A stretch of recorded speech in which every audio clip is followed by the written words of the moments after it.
Are we? It's working. It says that it's working. I never trust that it is. Is it supposed to just connect? To YouTube?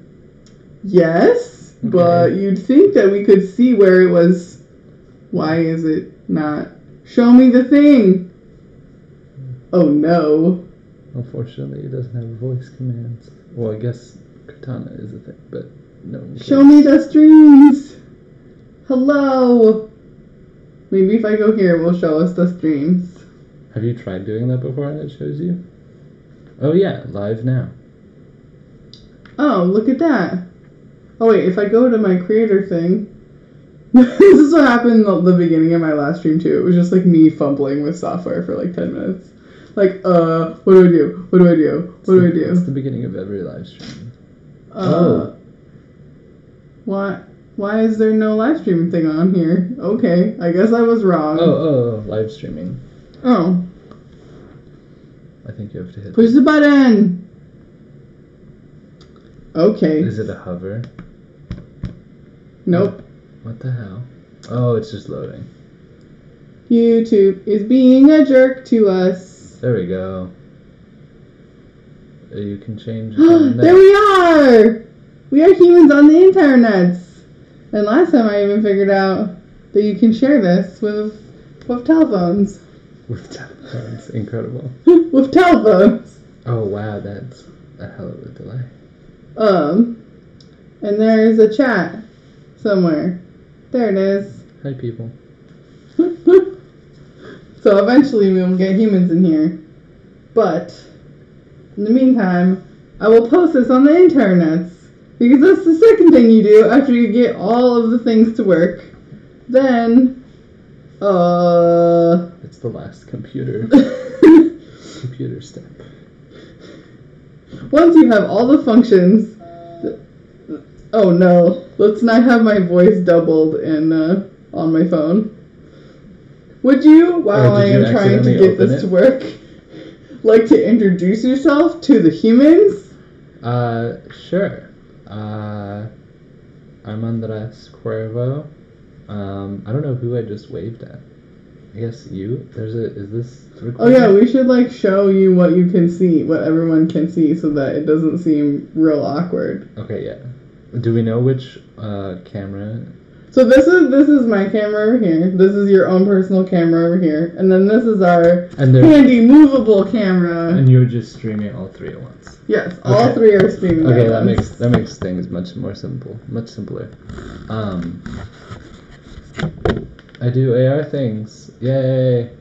That's it. That's all I have to say about AR things. You make AR comics, and we're gonna look at some of them. That have weird hex codes on them. You make sweet face pointy bits. Yeah. On Twitter that are cool that I really like. That's the thing I really wanted to talk about. Was like we're both interested in making like face AR bits. Yeah. And like how to use AR to like change your physical avatar, I guess. And also express your like non-physical emotion, or maybe enhance it. Yeah, like how to like wearing. Oh yeah, is that? Ooh, that's a good one. Reversing your vectors? Like, is that an expression of an emotion? I've had that exact same thought of like if I take Wait, what is your Twitter again? So that I can. ACW. There you are. Yeah. Come fun live stream all the ARs with and me. Yay. We did it. So part of me learning to live stream and learning about how to do things is I wanted to bring cool humans over to my house.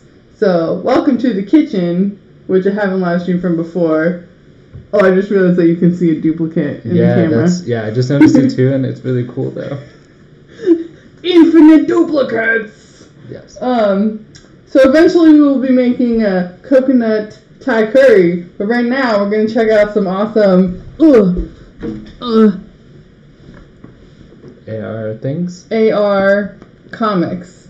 So, these are... You started making...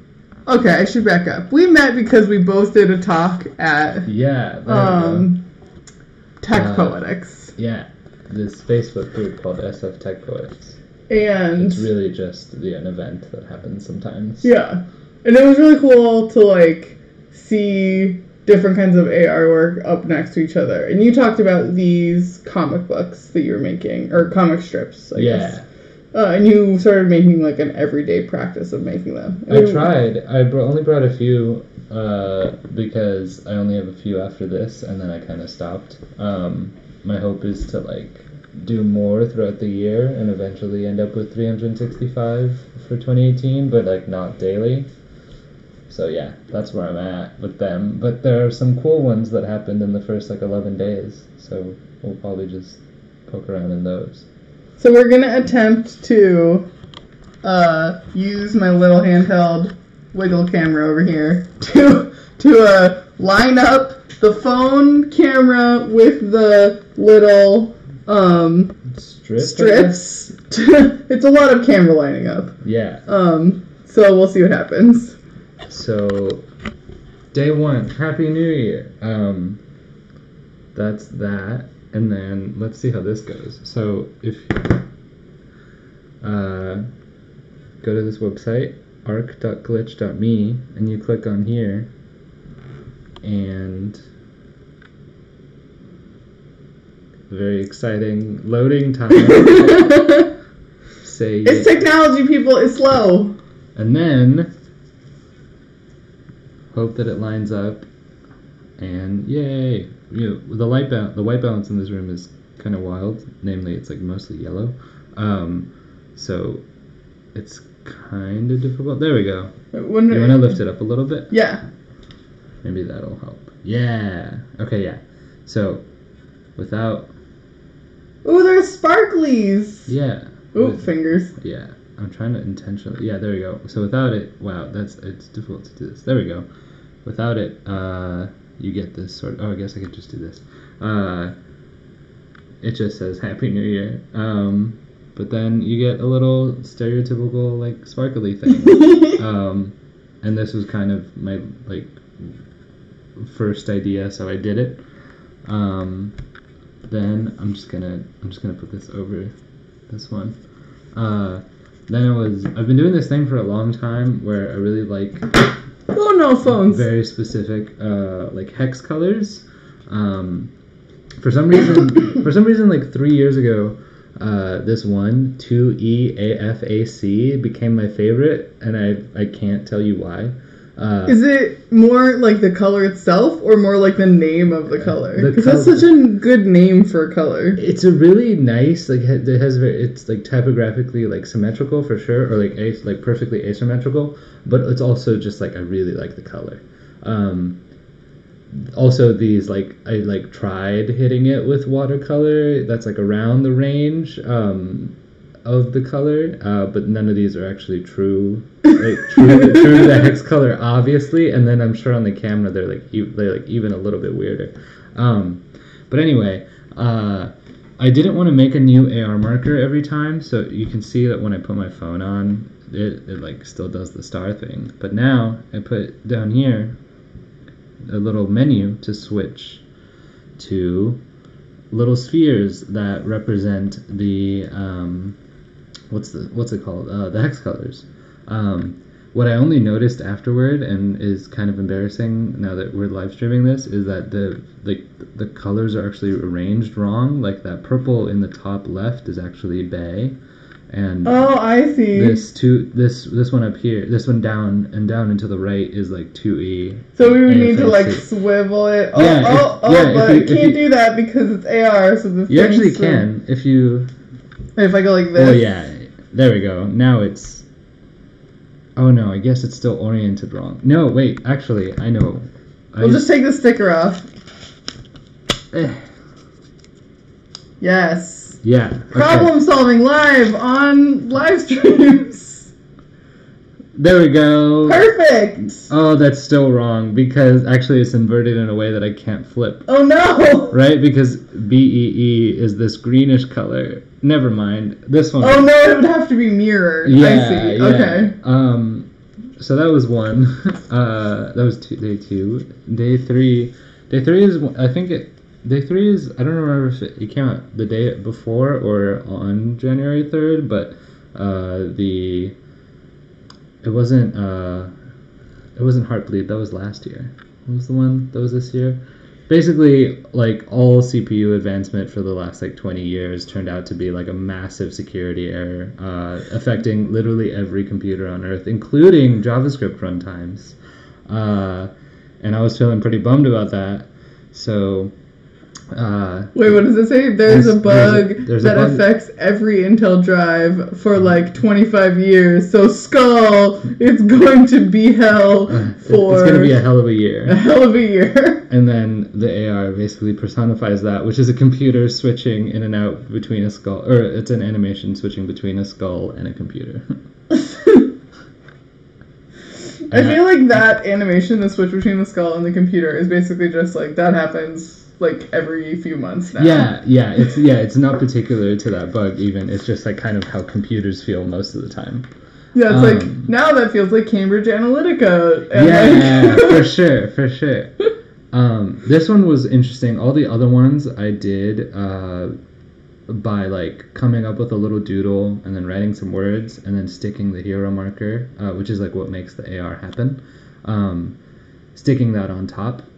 This one was interesting because it was the first time that I did the reverse. So you'll see here, once I switch it to be correct to day 4, that the sphere or cylinders actually line up only like in perspective with the comic, with the underlying comic, the little like drawn cylinders. And the way that I did this was, and the reason the lines kind of look choppy when we look at it just like head on, is because I made the little cylinder AR thing first, and then on the actual I guess note card, like index card, I doodled around it, like kind of just projecting what I thought. So when you were doing that, did you like have your phone out and you were drawing, like looking at your... doing exactly what Emma's doing, yes. There's on my Instagram is a video of me doing it, doing that, a few videos of me going through that process. But yeah, I've essentially used it as like my window into the drawing instead of the other way around, which was cool. I still haven't played around with this much, but this was the day that I got this really shiny chrome pen. Can you just like wiggle the card? Ooh, shiny! Look at how shiny it is. It's actually super shiny because I put tape on it, so it's like super smooth. Oh, I see, yeah. Yeah, super smooth, which like reflects like most of the light as much as like a pen can do. And what did I write here? All I said was refraction. And if we go to day 5,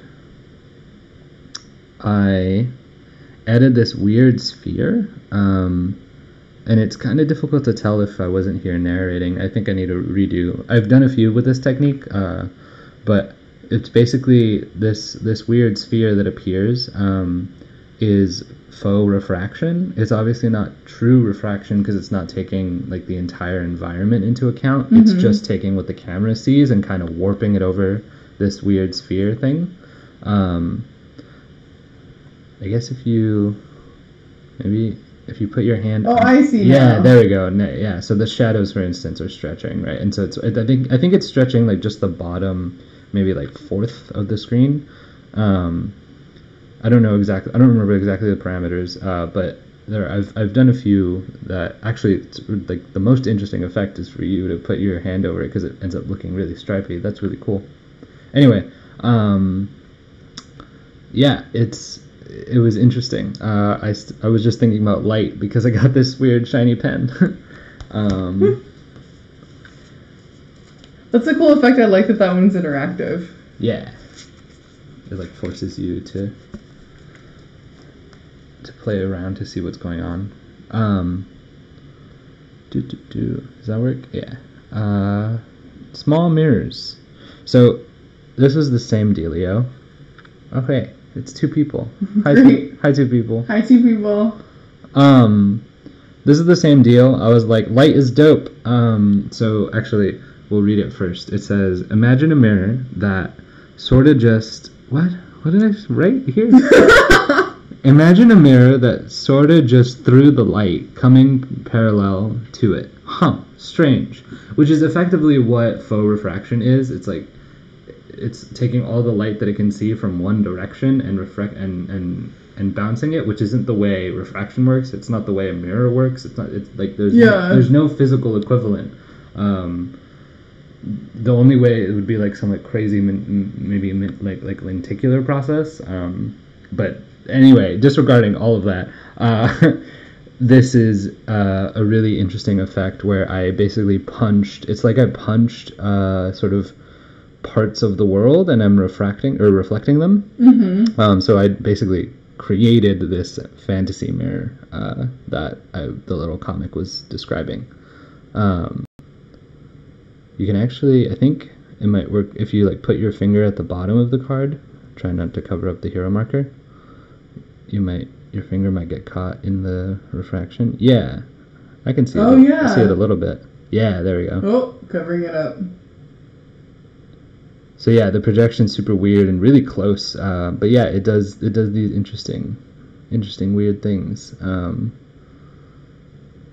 It actually looks really funny because sometimes it aligns with your hand, and sometimes and then other times it like completely breaks. But yeah, that's beautiful. Yeah, I'm really happy with this effect. I think this and the sphere, I guess this concept of like bending light is both super interesting in 2D and in 3D, or I guess in this like faux like 2.5D. That's not what 2.5D means. You know what I mean? This like flat projected 3D. Yeah. How did you decide on the shapes for this one? Because I felt like they do kind of feel like hole punches. Yeah, I was basically thinking about.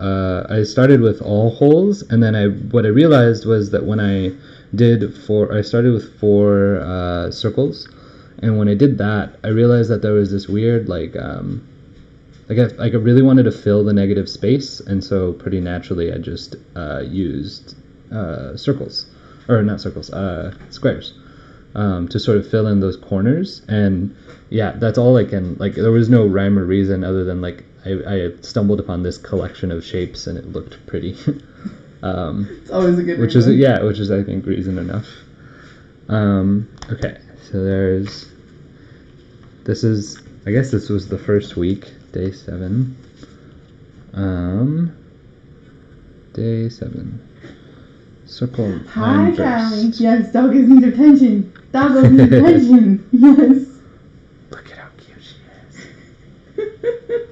Adorable. She's trapped behind a computer screen. Okay, let's read this one first, actually. There are so many ways to make a circle. This is one of my favorites. See? A circle. And what I'm trying to get at here is like the image of a circle, or the illusion of a circle made by these straight lines, sort of rotated around an origin. And I pretty literally did the same thing, but using 3JS. And I think I like this one.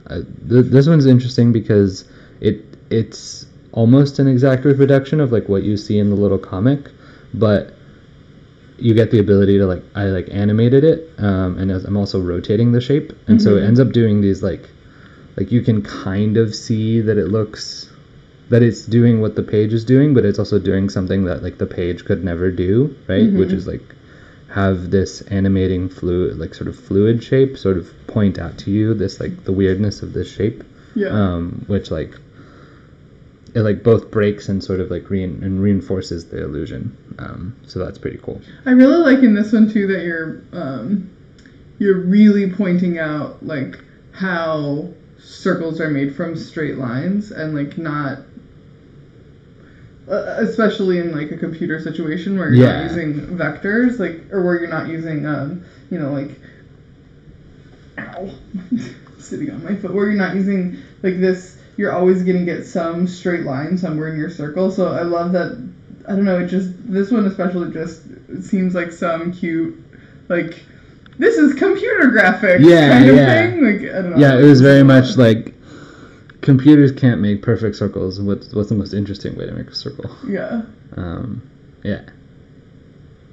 And I like when you're sticking with questions like that. Like, computers can't do this thing. How do you make them do it in the most interesting way? Yeah. Instead of trying to be like, well, how do we just pretend like they can do it and make it into the illusion of their ability to be able to do it? Yeah, it's very much like I feel like one of the Isaac Cohen does a lot of like weird rainbowy textures, and whenever he's asked about like why he does it, it's not because he wants to like induce like an acid trip in VR, although it kind of is that. But it's more like his justification is always like reality is the best approximation of reality we have. Like I'm not trying to like recreate like human skin in VR. Yeah. I'm trying to make something you could never experience. Like that's the interesting stuff, and like this is the interesting stuff, right? Yeah. Of, like why would I want a perfect circle? First of all, there's like no perfect circle. And also, looking at the straight lines in the AR also points out to me, like, how not straight your analog lines are. Yeah, like how they have like the tiny little squiggles in them. Yeah, that was another really good contrast. Oh, that's interesting. Ooh, now it's over there. Yeah, let's refresh. We've done too many of them in a row, and it's confused. It also might have been because I moved my phone really fast. And so I think it like changed orientation and then like freaked out. Okay, cool. So then I got really back onto my like weird I like noodles. Noodle doodle. Yeah. Oh my god, this one's cute. It's pretty adorable. There's still the line. Noodle doodle. Yeah. I was like, so there's this 3JS actually makes it super easy to like take a mesh like this and then animate it in like really stupid ways. And so I arrived at this. That's one of the first things I did in VR actually, was just like take horse meshes and animate them in just the dumbest way possible. And it's the most entertaining activity ever. They still kind of look like horses, and then I was just like, okay, I guess I made a horse website. It's like the Uncanny Valley, except fun. Yeah. Basically. It's the best. There's not much else to say. It was just a fun day. Noodle squiggle. But inspired by the noodle the next day, I also went with the cylinder type theme, I guess. Reflective poles are weird, like light from a curved surface, which is true. Like, reflections on a curved surface are always super weird. Oh no, I forgot. I still have this weird, stupid doodle. There we go.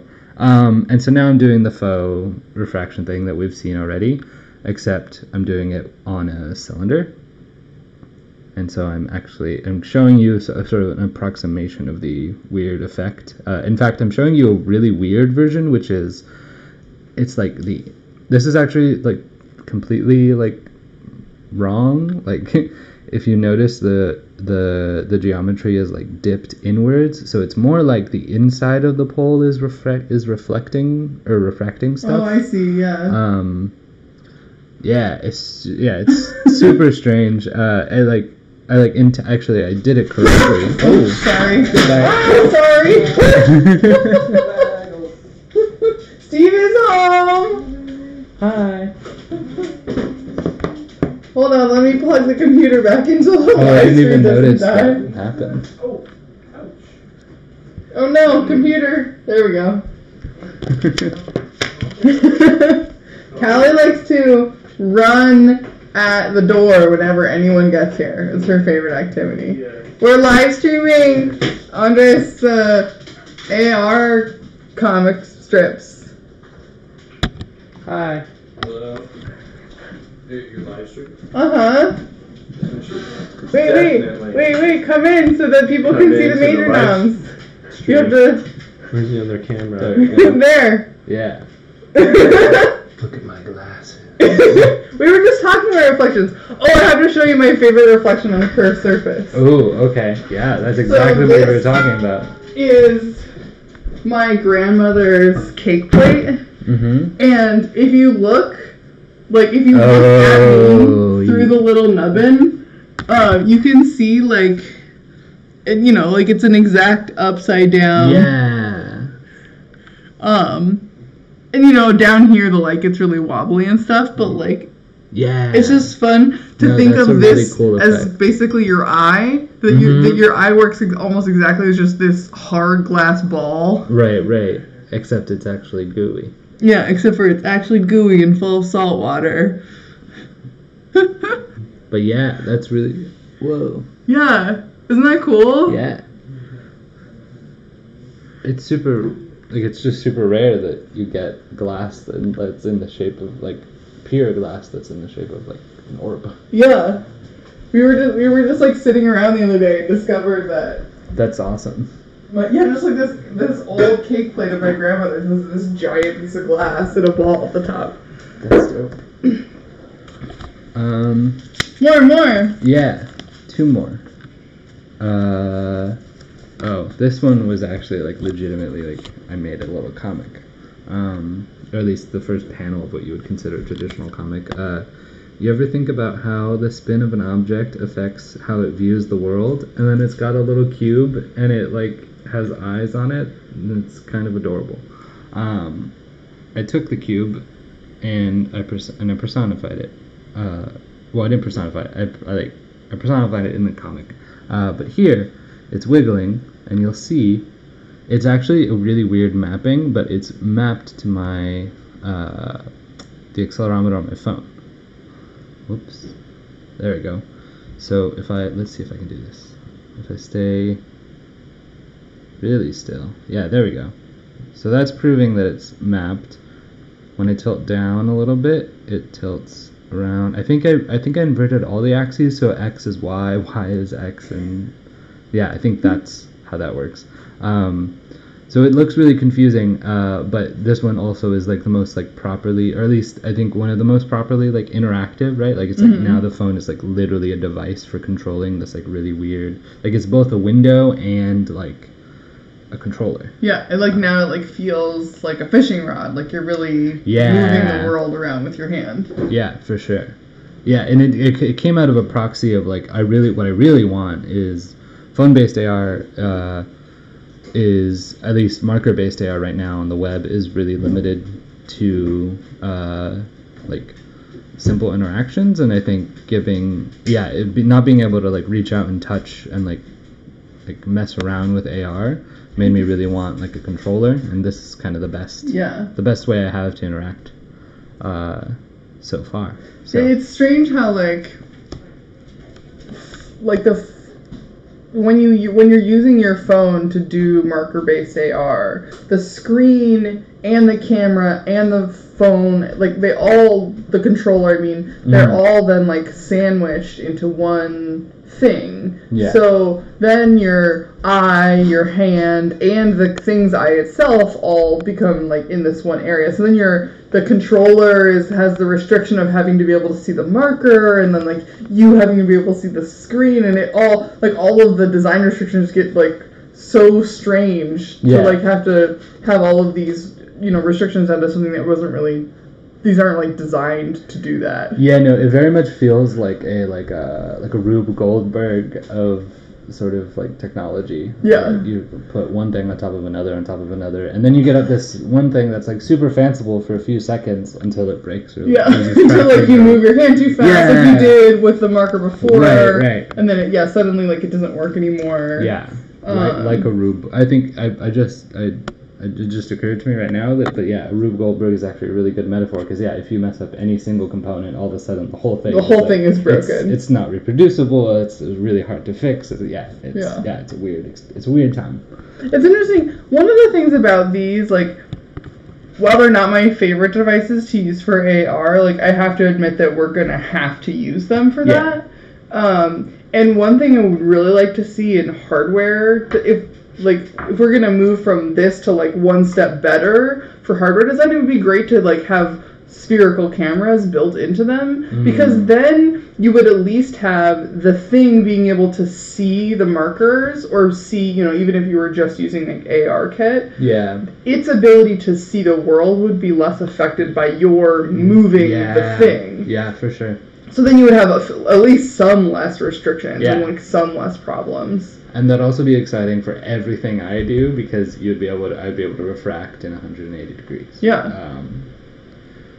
Also, another thing that made me think about is it's such a bummer that Tango has been discontinued, because I think the added like depth and texture information made it even better than ARKit right now. Like you could save more than a spherical camera, right? If you mandated that someone mapped an entire room, then with like positional resolution, like as you move closer to the counter, the marble gets more intense, right? Like you were able to do a bunch of interesting things. Level of detail. Yeah, that like, you know, we'll get back to someday, but it'll be someday. Like like there's also this weird thing of like, I like, especially coming from VR, like a phone-based AR feels like a lot of people call it window-based AR when they come from VR, because that's exactly what it feels like, right? Like if we're talking about like ways of augmenting your vision, VR is like complete and total, and this is like just a slice, and it's not good for interaction. It's not good on a hardware level or like technical limitations. But I do think it's like the most, because I can just pull it out and like show you right here. It's the most like sort of equitable. So I think it's like interesting to figure out how to design for. It's also something that's so taxing that like I can't do it every day, which is why I stopped doing these every single day. But it's something I think about a lot, because I think it's more interesting than I've designed for the Vive and the HoloLens and everything else, but it's like you know, maybe 20 people have ever seen each of those things. Yeah, and the HoloLens, which is the thing that I work on a lot, and a lot of my art is in. It's interesting because, like, that's the project that I showed when we were at this talk. It was a HoloLens-based project, but all I can show is framed documentation. Right. So then it becomes back to this, like, it becomes framed AR, even though it wasn't originally framed AR. Right. So in fact, like, it's not even, I mean, getting rid of the field of view part, it's, like, the best thing we have to not window-based AR, right? In fact, it's fully immersive. So it's a struggle. Okay, I want to see the last one. We can tangent our way into all the tangents. Yeah. So this one, let's see. Can you read that? Yeah. Imagine a boat tumbling toward the bottom of the ocean, but forever. How? Why? So this was definitely one, like, I like came up with this after seeing the AR version. So I basically took this weird cube interaction and did the exact same thing. Oh, it's gonna load for a bit. There we go.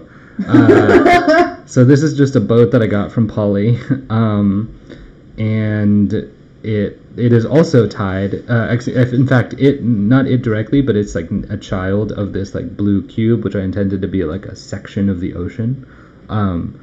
And it's tied to the orientation of your camera. So when you wiggle it a lot, it spins around. But you can keep it perfectly still. Oh, I see. Yeah, and this like tumbling action that I described of like falling down forever and ever is kind of what this feels like, right? Like it's mostly oriented even when it's oriented down or up, it still feels like it's kind of just like free falling.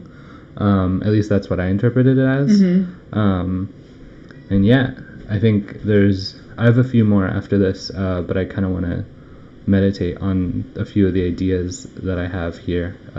I think this was the most successful thing I did, and then I kind of felt uninspired for like a week. And then I moved on to other projects. But yeah, I really like this mapping to the orientation thing. It makes for like really, really weird animations. I also didn't like completely center the boat right on top. It like sometimes dips down depending on what orientation it's in into this block. So that's weird. But yeah, that's all I got. There's also the like orienting something, the experience to like where your hands are versus like orienting it, because being in VR a lot, like I'm used to things, orienting themselves to where my head is. Yeah. But less so to like, I guess I'm used to objects orienting themselves to my hands, but less so like having something react almost negatively. The boat almost reacts negatively to your movement. It's like, hey, stop it. Yeah. Like you're not used to forcing capsizing or something. Yeah, you're not used to it at a distance, right? Of like you're used to direct manipulation, which is like the goal, right? Like a mixed reality operating system. The advantage of that affordance is that the entire world is completely manipulable, right? Like by your presence. Yeah. Whereas this is very abstract. It's very much like, oh, the boat's like, why are you moving over there? It's very much a controlled relationship. Yeah. Okay, so I also really wanted to talk about the fact that we're both making these face bits. Oh yeah. Face bits. So today I saw, if I can find it on the Twitters. I'm gonna find it. Is it a me Twitter thing? Yes. I'm gonna be able to find it faster. Great. Hello, tiny camera. I love us having a tiny camera thing. Yeah, it is surprisingly. Because it makes it so like, yeah, it's convenient. You don't have to hold something up to the thing and like ask it to focus or something. Like, I don't know. I just really like this, having an embodied little umbilical camera. And then I can also be like, look, there's Dogget. I know that's the only reason you guys are here, is to look at the Dogget, so we can have Dogget break.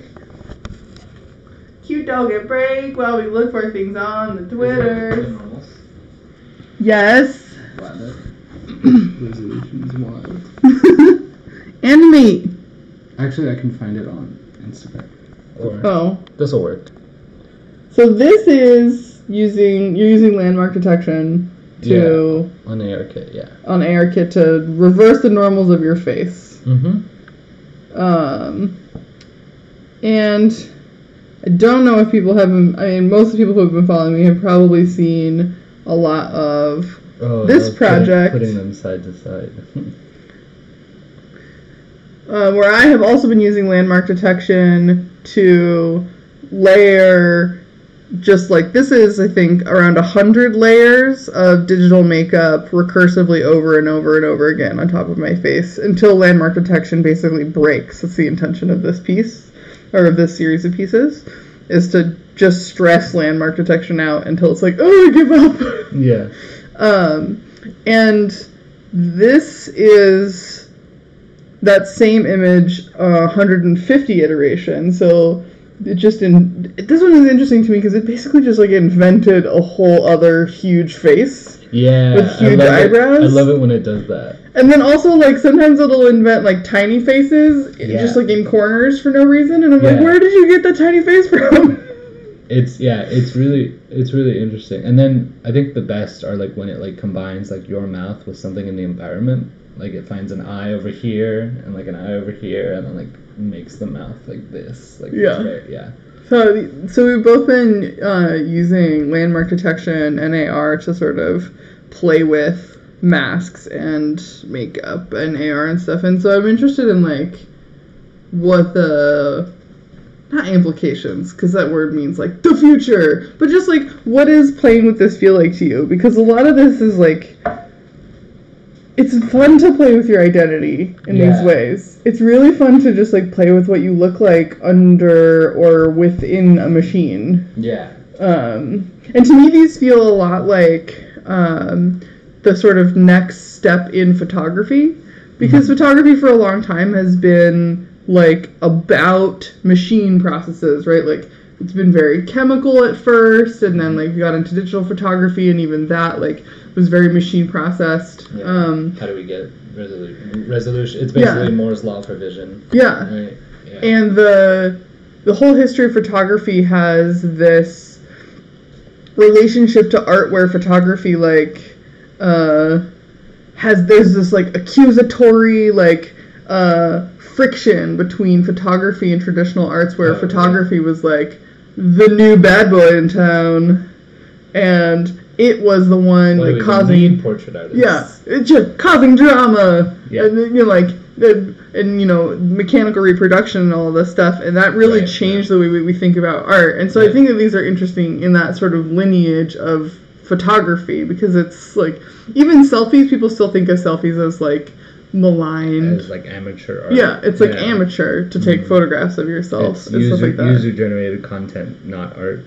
Yeah, so I'm just interested in like how, like, is it, you know, like making a selfie where you're also making like the machine that makes your face, and like how that feels and what that means and all those things. I'm just really interested in like what that will mean, especially when people have easy access to like just easily slap on an AR, even if it's not as extreme as what either of us are currently wearing in both of these portraits, but just, you know, slap on a sticker on your eyes, or, you know, cutesy little things, or fake makeup, things like that. Like, as that becomes more prevalent in AR, like, those kinds of avatar identities are going to become more blended with reality. Yeah.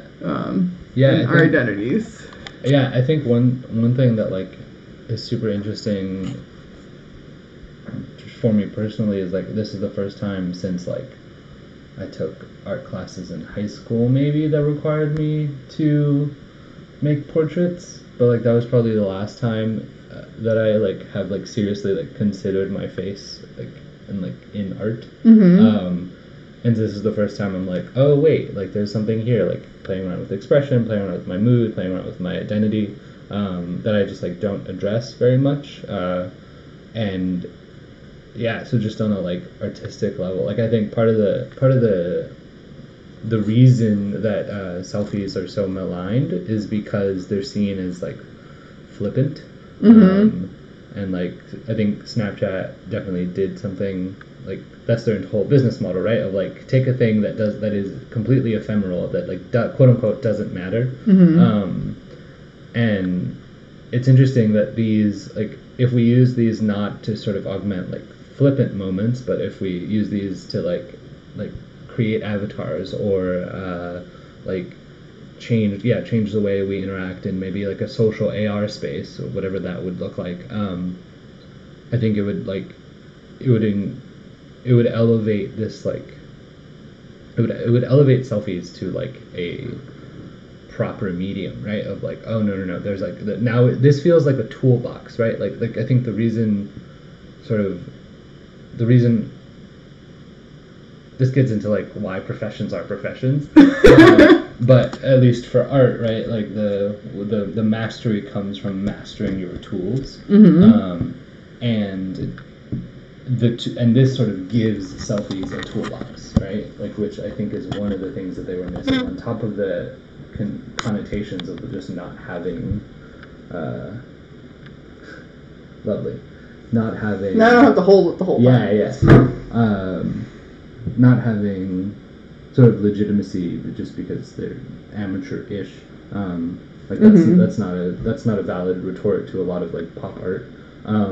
Now they're sort of valid pop art because there are ways to play around with it, right? And like right now, I had to make this tool, and you had to go find this app that most people don't even realize there are AR like makeup apps, right? Like like it's just not a popular technique, but I think as they begin to like occupy mental space, it'll really like make people think about their identities in a way that like selfie, quote unquote selfie culture, like doesn't. Yeah.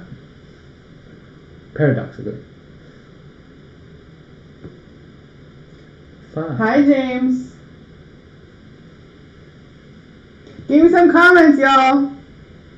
Other than hi. Hi. Yeah, and I think that I guess I'm also really interested in this, like, we've come to this moment, at least in, you know, San Francisco, where, like, people identifying as non-binary is becoming more normal. Mm-hmm. And people using they, them pronouns is, like, becoming more normal. And I want to know, like, how this type of self-manipulation with AR, once, like, it's more common for people to be wearing glasses and things like that, like, come on, phone, you're supposed to be participating. Like, how those things are gonna, like, interact. Because I feel like part of this for me is, like, one of the portraits I should point out is, like, I intentionally make some of them look what I might consider, like, idealized portraits of myself. Like, some of them look much more agender than I do in, like, real life. Mm-hmm. You know, so I've manipulated them to have much stronger jaw lines than I actually do, or I've manipulated them so that my hair looks a particular way, or this one in particular, where I called this one a portrait of my older brother who died and whose face I can't remember. And this piece, like, I'm using digital makeup, and it is recursive. It's, I think, only 10 layers, so it doesn't have that, like, overwhelming sense of eeriness yet. But in this one, like, I'm clearly manipulating the gender presentation of the character in the image. Yeah. And once I can wear that image, like, on a screen or with AR in front of my face, like, in a performance or in public, like, I think it becomes a more interesting image than just, like, on a flat screen. Yeah. The eeriness, I mean, the eeriness is there, but it's not because it's 150 recursions, right? It's because it's playing with your identity. Yeah. In a way that we don't generally think about, which I think is more interesting. I think it's like, I think it's one of those things that, like, I don't know what it'll do, or, like, if people will pick up on it, you know? It's like, you and I are very considerate about, like, this as a medium, and it's partially because we're, like, privileged in, like, being, like, one of the few practitioners of it. Yeah. And I don't know how that'll intersect, because it'll be, so it's like, it's kind of like there are two parallel, like, advancements going on, right? Like, there's the sort of the ubiquity of AR and the, like, I guess, comfortability of being non-binary in public. And they're intersecting in a really fascinating way right now in this very niche community that we're both a part of. And it's not clear to me that, like, when they intersect again and when they're both like, quote unquote, like, mainstream, if people will be comfortable tying them together, right? Like, and I think that's just kind of reflexively, like, that's not a non-binary or LGBTQ thing. It's like, like, I don't think people are comfortable, like, reflecting on their identity, period. Yeah, that's fair. Right? But what is interesting is that, like, I think I would put myself in that bucket, and I would say that the, like, more obscure, the, like, this weird normal one, is definitely one that sort of for the first time pointed out to me. It makes me, I'm more comfortable putting this in front of a live stream than I would be any other selfie, and it's because partially I'm banking on you being distracted on this weird, like, these weird blue lines extruding from my face. But I think the other part is that it feels just different enough from my own face that I'm like, oh, okay, cool, I can show you this, because it's like I don't have any perception about sort of what it says about me. Mm-hmm. And so in that way, I'm like not. It's interesting. I'm not convinced. I'm convinced that it's allowing me to play around with my identity, but not in the way that you're playing with it, right? Like you're much more. You went into a lot of, at least this series, with like the task of taking your identity to task, whereas I kind of am stumbling into my identity very amateurishly and then formalizing after the fact. Mm-hmm. And like it's not clear to me that either of those processes are reproducible, but I do think That's fair. I do think people will sort of maybe fall in between those experiences, right? Of like maybe there'll be someday in an avatar situation, the same function that avatars are like just being a random person on the internet used to function as is like, oh, I get to experiment with who I am in the world, right? Especially when, like, in the history of the early internet, like, people never had the experience of, like, sitting in a room and talking to people not in that same room, right? Yeah. But, like, that's a really... And not being able to be identified, right? That's the key. And so I think people maybe take advantage of it in that way, of, like, being able to sort of mask themselves and be this quote-unquote true version of themselves. But I think more likely is that people will sort of fall closer to my side of the spectrum, which is like, oh, I'm going to share parts of myself, and I accidentally started thinking about, like, what does my face mean, and where did I come from, and who am I, right? Yeah, and to, James's point, I wonder how slow or fast this stuff will spread into normal social behavior and how far into culture it will get. Like, that's a good point, because, like, I think in my case, I'm often very far on the spectrum of, like, do it really hard, really intentionally, really fast. Yeah. And then get really confused why other people aren't doing that. Yeah. That's often, like, my, I would say, like, that's often my modus operandi. I'm like, well, why isn't everyone doing it now? Yeah. And the funny thing is, too, is that, like, there are two, maybe not competing, but there are two different effects there. Like, right, you're advanced in both recognizing your sort of recognizing your identity and also engaging with it, right? There are some people who are like just completely out of touch with they just don't ever think about who they are, right? And then even if you get to that point, there are a lot of people who aren't comfortable expressing that, right? Like they're either repressed in some way, or they're just like simply like they just aren't in a position. Maybe everyone around them, maybe they're in a very homogenous place, right, where they're very sure of themselves, but they have no opportunity to sort of express it or ever think about it, because there's no friction to like think about it against.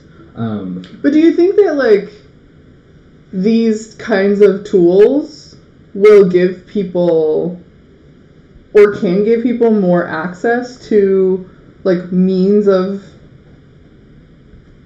not just expressing themselves more, but the first part you were saying, like the getting to know themselves more. Because I do definitely feel like just the act of making like tons of these portraits, I suddenly start to like relax my boundaries a little bit more about like what I am allowed to look like and what I'm allowed to sound like and like all these things. Because when I first came out as non-binary, I felt like, okay, I have to look really 50-50. I have to like I have to like really concentrate on like not dressing too male and not dressing too female, and like not wearing too many dresses and not wearing too many button-ups, and like I had this like really strict notion of like non-binary means like exactly in the center all the time. And like the more I have played with tools that let me layer or recursively adjust like what I look like with these kind of things, the more I have been able to be like loosey-goosey. Yeah, for sure. I think the thing that'll help it get mainstream and sort of be easier to fall into culture would be like you had to yes, you've done a lot of that work, but you also had to like, it was work, right? Like you had to like Yeah. press like capture 100 times or whatever. Yeah. Right? Yeah, it's definitely a lot of like labor. And likewise, I had to like write my own software. Yeah. But I think like things. But therapy is a lot of work too. It's true. Like, it's true. Getting to know yourself is hard. But for this, I think what we could do is like, I think if you, but it's also very easy to build a button. Oh my god, that's do you like, have a Pokemon ball in your arm? Oh yes, I do. I think it's also super easy to. It would be easy to have a button that's like, okay, repeat this 50 times, or like give me like change all the I have considered all that the triangles to like this. Yeah. Right. Like I think one model for this, even though it's not related to identity exactly, but it is this. I think it's one of the best examples of like a really playful, popular AR app. Have you seen Zach Lieberman's Weird Type? Oh yeah. He's getting people to play with. People don't think about typography ever. At least as someone who like I don't know. Maybe I'm over. All they ever do is like, I picked a font. Right. That's it. And Zach is getting people to play with this concept of not only typography of like you can this app you can sort of place words and they interact with the world in a bunch of different ways. So one way is like you place them and it's this filter called break, and so you type a word and you place it in the world. And so first, like that's one really surprising interaction that people still aren't used to, of like, oh, there's a virtual object in my physical world. That's cool. But that's just AR. The cool thing is that he added all these ways to sort of reflexively interact with the world. So for this break one, when you first put it down, that's the sort of locked origin perspective, and then as you walk away or towards it, the words like break, and they begin to float away, and you can just keep doing that, and then they all they look like weird typographical snowflakes. He has this other ribbony one that like basically is like a ribbon banner, like a banner in AR. He's creating all. And then I think the most interesting one is he has one that is kind of like it takes a photo, but then it sort of stamps the words onto that photo as an after image, and so you can see the text pretty clearly, but only when you move the camera, right? Because if you're too sort of aligned with the words, then they're completely stuck. And so he's doing all these things to get you to engage not only with typography and not only with AR, but like typography in the context of space. Right. And that's super wild to me. Like, it's like if you had told me that someone was going to come along and make a tool that made it fun for people to play around with typography in space, I wouldn't have even known where someone would have begun. Yeah, right? like, well, how do you do that? And so it's like I'm convinced that like AR usability isn't just about like how do you make AR like more fun or more interesting or easier to use at the tap of a button, but like how do you get people to engage with the thing you want? And so for Zach, it was weird type, and I think for us it might be like a weird identity, right? Like how do you Doggo cam. how do you express yourself in AR? And I think we don't have the toolkit yet, but Yeah. one of us will probably end up Making it a eventually. thing. Yeah. And I think when that hits, right, like I'm sure people will play around with this in a wider and wider lens, especially as it hits more and more phones. But I think there will come a time, maybe when it's like phones are super like thin and all have depth cameras, or when we all have like glasses that are mapping the world constantly, that we can sort of reflexively play with our identity and like make it just as like not just easy but just as like fun and like a tool to like think about things, right? Not just like this, not what we're doing, right? Which is like this like meditative labor on what does my face look hard. What does my face look like? Yeah. Yeah. That's currently the problem. It's just like it's hard. And it takes a long time. Do you literally just have to like sit there? Oh yeah. Like, every single iteration is done by hand. That's crazy.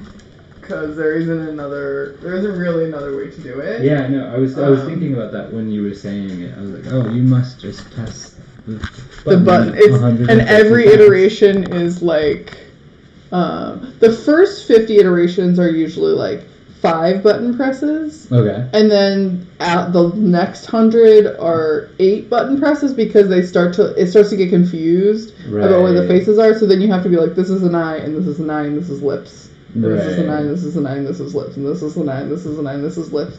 So like after it gets worse and worse and worse and worse and Right. worse, and then eventually it just like Exponential labor. it won't work anymore. Right. So then it's done. There are no more faces to see.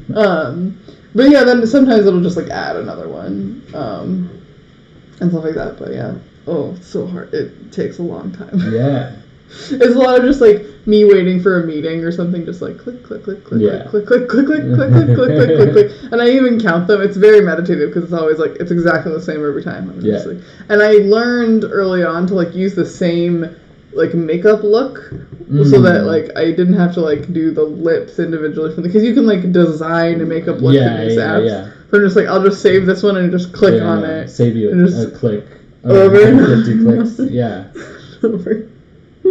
So yeah, I've definitely like improved the process a lot. So Yeah. but yeah. Okay, we're gonna abandon you now and go make food. Amazing. So thanks for hanging out with us. Or if you are watching this in the future, good luck with the future. Okay, goodbye.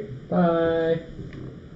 Then this is the part where I figure out how to stop the stream. Wait, I knew how to do this last time. There's a button.